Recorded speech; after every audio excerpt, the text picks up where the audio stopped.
3 दिन पे पेपर आ चुका है। जी हाँ, एकेटीयू वालों का बीडबलई का पेपर आ चुका है और बहुत सारे लोगों की डिमांड थी कि sir the most important most नहीं दी मोस्ट इंपॉर्टेंट क्वेश्चन बताइए। चैप्टर वाइज कौन से क्वेश्चंस इंपॉर्टेंट हो सकते हैं, थियरी होने दो या न्यूमेरिकल होने दो।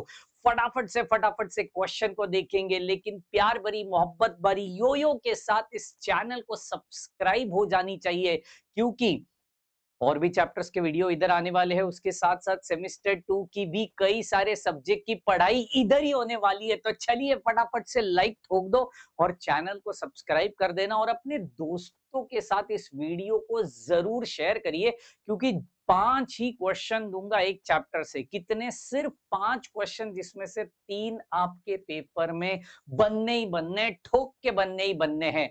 तो चलिए बनने ही बनने के साथ बल्ले ही बल्ले करते हैं, डीसी सर्किट की शुरुआत करते हैं। सबसे पहला टॉपिक और सबसे इंपॉर्टेंट टॉपिक, 7 मार्क के 2 न्यूमेरिकल आने वाले हैं, कौन से वो भी बताने वाला हूं। तो सबसे पहले बात करते हैं थियरी क्वेश्चंस की। Short note, active and passive elements, कई सारी बार पूछा गया क्वेश्चन, लेकिन उतना ही ज्यादा इंपॉर्टेंट वाला ये सवाल, एक्टिव एंड पैसिव एलिमेंट्स कौन से हैं। इसके अंदर आपको डायग्राम छोटी छोटी निकालनी आई तो बहुत बेहतर हो जाएगा, एग्जामिनर खुश हो जाएगा आपके आंसर पे। और पॉइंट वाइज आंसर लिखना है आपको, ऐसे की फॉर्मेट में आंसर नहीं लिखना है 1 2 3 4 1 2 3 4, इस तरीके से आंसर को लिखते जाइए भैया। Next one, short note, unilateral elements and bilateral elements. भाई साहब और बहन जी याद रखना, इन दोनों में से एक ना एक सवाल तो आपकी पेपर में दिखने ही दिखने वाला है, एक ना एक क्वेश्चन।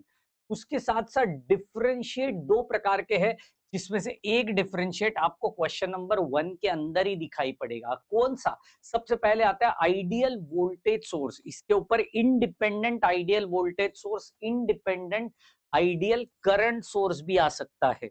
मेरी बात ध्यान से सुनना, independent ideal voltage source and independent ideal current source, इसमें डिस्टिंग्विश आ सकता है।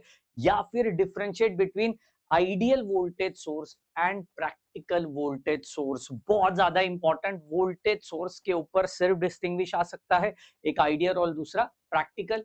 या फिर independent ideal voltage source and independent ideal current source. ठीक है, तो ये 2 चीजें आ सकती है। Next one, what is EMF and potential difference. PD, EMF और पीडी के बीच में डिफरेंशिएट पूछ सकते, कई बार ही पूछा गया है, बहुत सारे लोगों को ये पता नहीं होता। डिफरेंशिएट ढंग तरीके से रेडी करके रखो। अब मैं आपको एक और चीज बताना चाहता हूं, अगर अगर आपको इसके 2-4 के आंसर चाहिए तो नीचे डिस्क्रिप्शन बॉक्स में व्हाट्सएप की कम्युनिटी है, स्पेशल एकेटीयू की कम्युनिटी है।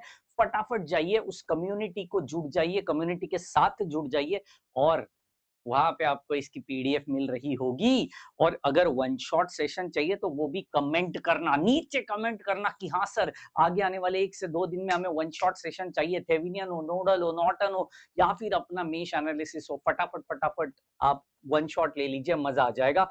What is the concept of linearity, बहुत कम बार पूछा गया है, लेकिन मेरे दिल के बहुत करीब वाला क्वेश्चन जरूर करके रखना। कॉन्सेप्ट ऑफ लीनियरिटी क्या होती है डीसी सर्किट्स के अंदर। ये रहे सारे थियरी क्वेश्चंस। अब बारी आती है जो स्कोर करके देगा आपको, जो पास करके देगा ऐसे न्यूमेरिकल्स के बारे में।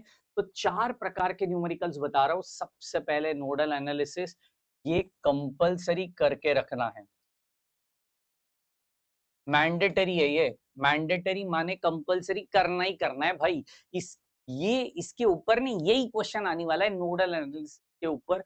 भारी भरकम प्लेलिस्ट दे रहा हूँ, उसी कम्युनिटी के अंदर मैंने प्लेलिस्ट की लिंक भी शेयर कर दी है। आपको वापस चाहिए तो जरूर कमेंट कर देना और कम्युनिटी के साथ जुड़ जाना। Next one, mesh analysis. हर पेपर में इसके ऊपर सवाल आया है मेश एनालिसिस, क्योंकि ये नहीं आती तो आपको केवीएल का एप्लीकेशन नहीं समझेगा। तो केवीएल के ऊपर डिपेंड होती है मेश एनालिसिस। इसके ऊपर बाबा जी के 4 मंत्र है, माने मेरे बाबा जी के 4 मंत्र है कि current should be always a clockwise direction, जहां से बाहर निकलेगा वो वाला साइन देने का, same component different terminal, different component same terminal, ये सारी बातों से केवीएल इतना जहन में बैठ जाएगा कि आपको मेश एनालिसिस एकदम हलवा लगना लगेगा। ठीक है, नेक्स्ट आती है केवीएल के ऊपर ही डिपेंड करता है, दैट इज थेवेनियंस थ्योरम, जिसके अंदर अपन निकालते हैं वीटीएच एंड आरटीएच की कहानी। ठीक है, ये बहुत ज्यादा इंपॉर्टेंट होता है। वीटीएच कैसे निकालना है, तो वीटीएच केवीएल के अक्रॉस निकालना होता है, केवीएल का यूज करके निकालना होता है। आरटीएच यूज मतलब आरटीएच निकाला जाता है सीरीज और पैरेलल कॉम्बिनेशन का यूज करके। And last but not the least, calculate current through each branch. Again, there is a KVL का concept, KVL का concept ही है, लेकिन यहाँ पे सीन ऐसी होती है ना कि हर ब्रांच का करंट ढूंढना है आपको, सिर्फ I1 I2 I3 नहीं ढूंढना है। वो तो मेश का करंट हो गया, हर ब्रांच का मतलब इधर एक रेजिस्टर है, इधर एक रेजिस्टर है, इधर एक रेजिस्टर है, तो वो करंट कितना फ्लो हो रहा है वहां से। तो केवीएल के साथ साथ आपको यहाँ पे यूज करना पड़ता है केसीएल का, मतलब दो करंट्स अगर दुविधा में है, वो आगे जाके स्प्लिट हो रहे हैं, तो वो कितनी अंदाज में स्प्लिट हो रहे हैं, उसके लिए अपने को केसीएल की जरूरत पड़ती है। तो 5 क्वेश्चन थियरी जो मैंने दिए हैं और 4 क्वेश्चन थियरी में से 3 तो आने ही वाले, 2 तो आपको पहले क्वेश्चन में ही दिखेंगे, एंड इसमें से 2 क्वेश्चन मिनिमम दिखेंगे। मिनिमम कह रहा हूं मैं, मिनिमम मतलब 14 मार्क यहाँ से होएगा, 3 और 3 6 मार्क क्वेश्चन नंबर 1 से होएगा। 20 मार्क की कहानी है, डीसी सर्किट आपको मिनिमम दे के जाने वाला है। एनी हाउ ये ऑप्शन में छोड़ना नहीं है। बाबा जी की पूरी प्लेलिस्ट मौजूद है, नीचे डिस्क्रिप्शन बॉक्स में व्हाट्सएप कम्युनिटी है, जुड़ जाओ, वहां पे आपको प्लेलिस्ट की लिंक भी मिलेगी और इस आंसर्स की पीडीएफ भी एब्सोल्युटली फ्री में मिल रही होगी। तो चलिए मिलते हैं अपने नेक्स्ट चैप्टर के साथ इसी चैनल के ऊपर। सब्सक्राइब तो आपने किया ही होगा। मिलते हैं, bye bye, take care and thank you so much guys.